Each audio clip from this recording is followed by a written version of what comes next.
Today we're examining an Athletic article talking about the Toronto Maple Leafs and how the recent signing of Morgan Rielly to a long-term contract impacts their salary cap and what trades may have to come from it to balance everything out for next year and beyond. We'll discuss all that coming up next. So welcome back to another video here at Top Shelf Hockey. As I mentioned, today we're analyzing the Toronto Maple Leafs and the signing of Morgan Rielly and how this impacts their long-term cap situation, adding another big money long-term contract here on the books, and how basically in the short and long term, how they may react to this, because they have a lot of money tied up now in 5 players between John Tavares, Mitch Marner, Austin Matthews, William Nylander, and now Morgan Rielly. They have almost 60%, I think it's about 58 and change percent of their cap tied up in 5 players. Next year, they already have over $76 million committed to 16 players. So that doesn't leave a lot of money to fill out the rest of the roster. They're going to have a few RFAs that need to be qualified. They could consider bringing back Jason Spezza, but many of their depth players that they brought in this year were able to get more than a 1-year deal. So they have a lot of cheaper contracts that if they work out for them, they can certainly consider keeping around for next year because they're already signed. Looking at guys like Bunting and even Wayne Simmons, for example. Richie got a 2-year or multi-year deal. They signed Peter Mrazek to a 3-year contract. So they have a lot of these guys that are new to the team, didn't just sign for 1 year. They have some that are like Andre Kasha, who will be an RFA again, so they can choose to qualify him or what have you. But they have some options, and it's actually not as bad of a long-term outlook as they might think, considering they have so much money tied up in their top 5 players. But this Athletic article from James Myrtle kind of examines this situation and examines how they can react and fill out the rest of this roster and keep largely the same group they have now if everything continues to work well. So basically, the trade rumors we're looking at is essentially going to be dependent on one big factor, and that's really how this season goes. If things go really well and they want to keep a lot of this group intact, then we're looking at some pretty minimalistic trades to free up just a little bit of money. We're talking about 1 or 2 depth players that could be traded if they're personally not working out this year, or it could be something that happens in the offseason. But we could see some tinkering in that regard. But if things don't go well, we either get to the playoffs and we have another early exit, or if the regular season doesn't pan out to their expectations, heaven forbid if they miss the playoffs, then I would imagine that Kyle Dubas and company would be looking to do something much more substantial. Now, many people feel the Morgan Rielly contract is pretty fair value, and I must say, based on the market and where the D market was going, it is pretty good. I do think it's fair, but based on what many of us thought he would get before this D market kind of exploded with the Seth Jones, Zach Werenski, Dougie Hamilton contracts, I would have projected Rielly to be a little bit lower, but the market pushed it up, and I think on an open market, he would have been able to get somewhere around 8 to 8.5, but he was only going to be able to get that on a 7-year term at most, so he gets the extra year with the Leafs. Obviously, there was mutual interest between management and Rielly's camp to get a deal done and keep him there, and he could certainly be one of the longer tenured Leafs and possibly even play his entire career there. He ended up getting a no-move clause, which is effective for a large chunk of that contract as well. So considering a lot of the other deals we've seen are already a couple years into it, Rielly possibly could even end up being with the Leafs, unless they're re-signed, of course, even longer term than guys like Marner, Nylander, Matthews, etc. Of course, because we don't know how their next contracts are going to work out. But given the fact here that Rielly's contract is going to be going up a couple $1 million per season, 2 things that will offset that money pretty much immediately next year will be the fact that the money that they have counting against their cap and the Phil Kessel salary retention from all those years ago when they traded Phil the Thrill out of Toronto to Pittsburgh, that money will finally be off the books after this season. So that's a little bit over $1 million, and the cap is expected to go up by about $1 million for next year. So given now that's going to give you a little bit over $2 million in cap increase. And then obviously Rielly's contract is going to eat that up. So basically, if things go well for the Leafs and they want to keep this group together, they really won't have too much trouble except for some minor tinkering. Like I said, there's going to be a couple of questions that need to be answered. But the problem is that you got to look at the fact here that they're only going to have a couple of $1 million to really handle, a number of contracts. Like I said, they have over $76 million committed to 16 guys. But there's one big thing they haven't started doing yet, and it's really going to have a major impact, and we really won't know, I guess, probably the full extent of what trades they're going to need to make, at least based on cap alone, until it gets done. And that's the future of starting goaltender Jack Campbell. Now, so far, Campbell's been getting the bulk of the playing time. Obviously, Mrazek got hurt early on. We'll have to see how this year goes. If Campbell ends up playing a lot more, or do they play pretty equally, or how that everything works out. Mrazek did get a 3-year contract, but based on how Campbell played last year, how he's started so far this year, I think it's fair to say he's going to be able to command a multi-year deal, somewhere 3 to 5 years, upwards of around $5 million. I mean, it could be closer to $4 million if he gives a bit of a discount to stay with Toronto, if he's really that happy there.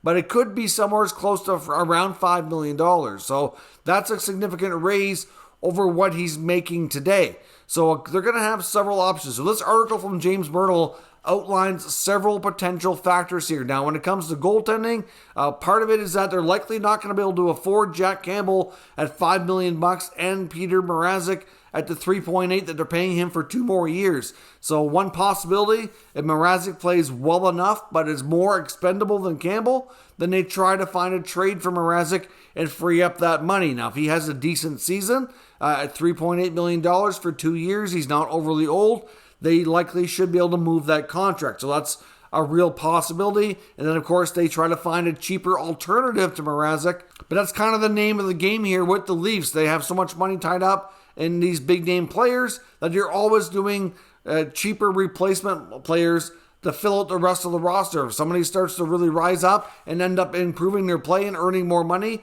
they oftentimes cannot stay with the Leafs. Obviously, we've seen some guys leave recently do exactly to just that. Like Zach Hyman is a prime example. He was a terrific Leaf for a long time, earned himself a big payday, and they couldn't really afford to keep him. Although, I must say, though, that contract negotiation with Hyman was largely due to a no-move clause, is what we're hearing now, was the main sticking point why he was able to go to Edmonton.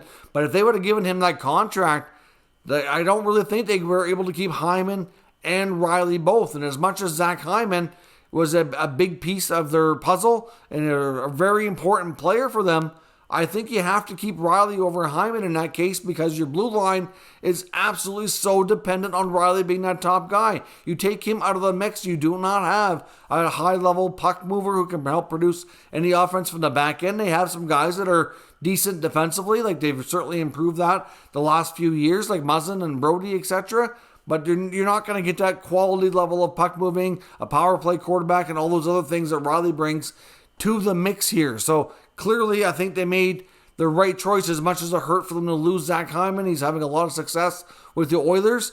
If you had to pick, I think you have to make sure your blue line has its stud D, and at least they do have that. So some other options here to continue filling up this roster is maybe they do let Campbell go. I can't see them trading him this year unless things go horribly wrong, but I don't foresee that either. So when it comes to Mrazek and Campbell, like I said, maybe Mrazek gets moved, but the other option is that Mrazek plays well enough. They have that steady contract at 3.8 for 2 more years, and maybe Campbell goes. But I don't see that happening. I think Campbell's been there for a little bit longer now. They seem to be very much attached to him. He fits in well with the group, and he's been a real solid goaltender for them. So to me, I think they'll find a way to keep Campbell, and Mrazek may have to be sacrificed in order to make that happen. Now, another player with the Maple Leafs that very well could find himself traded, and it could even happen this year. This is most of what we're talking about here for the Leafs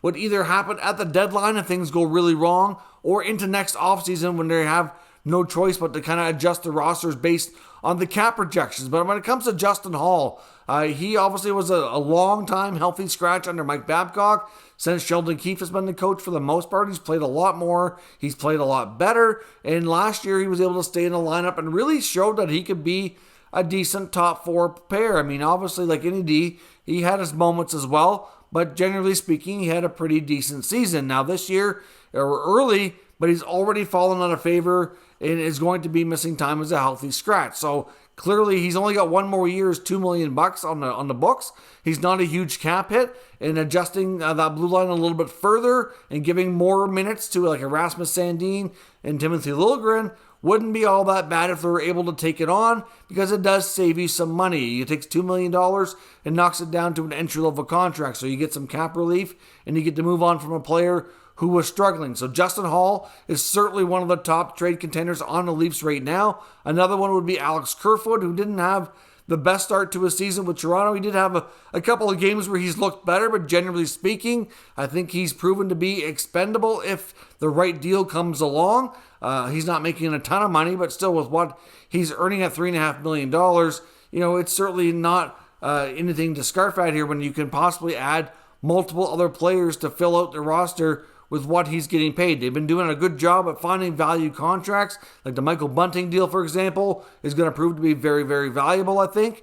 Things are looking good on that front here so far. So if the Leafs have a solid season, the article essentially goes on to show here, like I mentioned, that they really don't need to do much. A lot of people think that because they have so much money tied up on these top players, that this group is going to have to be broken up, and it doesn't as long as they continue to find value in these cheaper contracts. But here's the big what if, is what if they can't get Jack Campbell signed for that kind of money? What if he has a really monster season? They're not going to want to pull him out of the net because, they're not going to want to risk his contract value going up. They're going to want him to continue winning games and going into the playoffs. If things go really well, his value is going to go up and it might prove difficult to keep him. Or if we see the opposite and things don't go well and it is time to maybe consider moving a core piece, in my opinion, the only one that's really realistic is Mitch Marner. You look at the fact that John Tavares has the no move, Rielly's got the no move, and I just don't really see a scenario where Austin Matthews would be traded. His contract's a little bit shorter. They're going to have probably a tougher, more expensive time keeping him on the books as well when he does need a new deal. They will have lots of competition. They'll want to get ahead of that. But to me, Marner's the player who, even though he did finally get his first goal the other night, he's been struggling. And to me, clearly that market is tough to play in sometimes. The local kids especially have a ton of pressure on him. And I think a lot of his issue with this game is maybe on the mental side of things. I think it's, it gets to you mentally when things don't go well. The pressure gets to you, and sometimes you just need a change of scenery, and sometimes you just can't live up to that hometown hero expectations. It's not easy by any means, and I'm not saying he won't live up to it. I'm just saying that if they do decide to move a core piece, to me, he makes the most sense. Like, because Rielly and Tavares have the no move, they're not going. I do not see a scenario they ever trade Austin Matthews. And when you look at William Nylander, to me, that contract has the most value. And this year, to me, he's probably been their best, most consistent forward. So it doesn't make sense to trade him either. That contract, I know many people complained about it when it was first signed. Now, to me, it looks pretty darn good. Now that he's playing and being a more consistent offensive force and really leading the charge here more often than not. So at the end of the day, if the Leafs don't have a great season and they really want to shake things up, Marner's definitely the guy that you're going to look to make a move. That would give you tons of salary cap flexibility. They could really spread that money out and bring in several significant players. There would be no shortage of interest around the league. Even though he's had his struggles, he's an extremely talented player, one of the highest rated in his position across the NHL, and I don't think the Maple Leafs would have any issues making that trade. Now, the only issue here is the Leafs do have to be very, very, very careful. Marner's obviously a fair bit younger than Tavares and Rielly, etc. Like, they're not going to want to move one of their top young players and regret it a year or so down the road. So we'll have to see where this goes. But a lot of these issues that they're dealing with the cap will be determined strictly by their success this year. But if the Leafs have a good year, they can keep this group together and not have to worry too much about it. It's really not as bad as a lot of people analyzing the Leafs sometimes make it out to be. You see a lot of headlines between the mainstream media saying the Leafs now have 5 players comprising 59% of their salary cap. You know what? But if you find good value to fill out the rest of that 40%, you're in good shape. But the problem that we're not talking about enough, though, in my opinion, is 5 players at 59%, but then you got to throw in your top goaltender to be part of that core group, and his contract will largely determine whether the player's fate in Toronto gets to stay and who gets to go. It's just that simple. But you're likely looking at, like I said, depth players like Hall, like Kerfoot, possibly a guy like Mrazek could be moved. And then if they only want to shake things up, if things don't go well, I think Marner's your guy. But let me know what your thoughts are on the cap situation for the Leafs, what trades will likely come from it, and let me know if you agree that it's really not as bad as it actually looks because a lot of the other cheaper contracts are providing decent value. So let me know your thoughts on that down below. We'll discuss further. If you're new to this channel, make sure you subscribe and stick around. We'll keep you up to date with all the latest news, rumors, and analysis on all 32 NHL teams. Thank you for watching, and I'll catch you next time.